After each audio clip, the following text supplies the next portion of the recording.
खड़ा हो जा। पियरी शर्ट आ कुर्ता बा लाल लाल लाल, तोर गड़बड़ बा चाल। तोर चुनरी बा लाल लाल, रोड पर चले लू कमाल चाल। साथे साथे क्यों छाप रही है दोनों? कहीं भागे के बता रहा?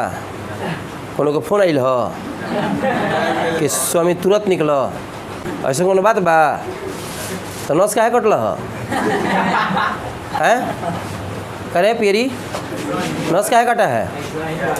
का नस कटा है? तुम अपना फोन आई रहो, फोन आई रहो, मैसेज तो ना तो बीख में कहा बड़ी छापत कहा बड़ी साथे साथे क्या कहता है? I calling.